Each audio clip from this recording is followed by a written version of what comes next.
इस वक्त की सबसे बड़ी अंतर्राष्ट्रीय खबर ईरान से है। अमेरिका और ईरान के भीषण युद्ध के बीच ईरान के supreme leader Ayatollah Ali Khamenei की मौत की आधिकारिक पुष्टि हो गई है।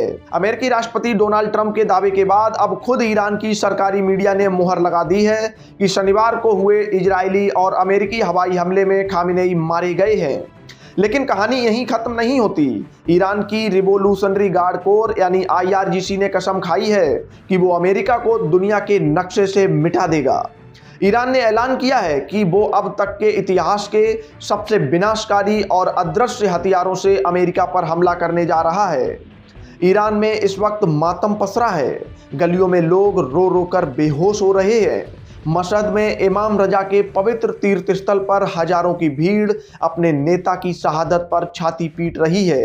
सरकार ने 40 दिनों के शोक और 7 दिनों की छुट्टी का ऐलान किया है। खबर दिल दहला देने वाली है। हमले में सिर्फ खामेनेई ही नहीं बल्कि उनके बेटे, बेटी, दामाद और पोतों की भी मौत हो गई है।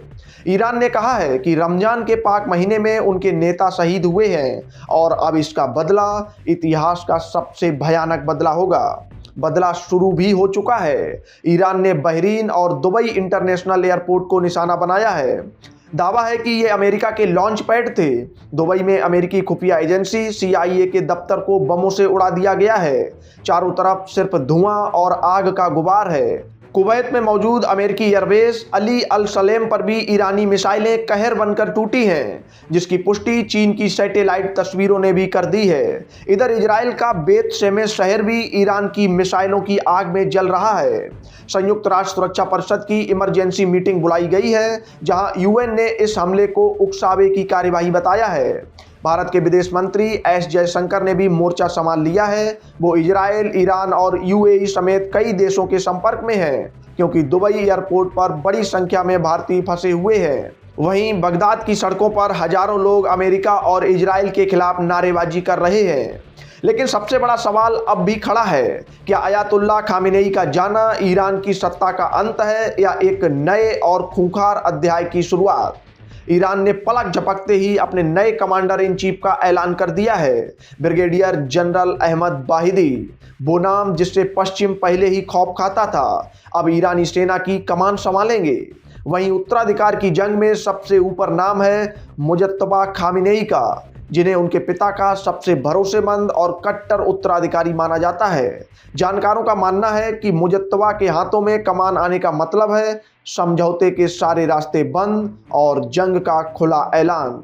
उधर व्हाइट हाउस से डोनाल्ड ट्रंप का बयान आया है कि कूटनीति अब आसान हो गई है, लेकिन जमीन पर हकीकत इसके उलट है। ईरानी कमांडरों ने साफ कर दिया है कि ट्रंप की ये खुशी ज़्यादा दिनों की नहीं है। उन्होंने चेतावनी दी है कि ईरान के पास ऐसे अदृश्य हथियार और मिसाइलें हैं जो रडार की पकड़ में नहीं आती और अब इनका निशाना सीधे अमेरिकी मुख्य भूमि भी हो सकता है। दुनिया दो गुटों में बंट चुकी है।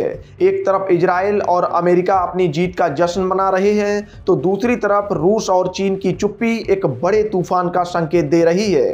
क्या ये तीसरे विश्व युद्ध का वो सायरन है जिसे पूरी दुनिया अनसुना कर रही थी?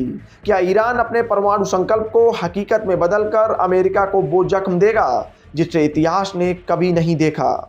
आज पूरी दुनिया की सांसें थमी हुई हैं और नजरें सिर्फ एक ही जगह टिकी हैं, तेहरान के अगले कदम पर। Bureau report, Bharat update desk.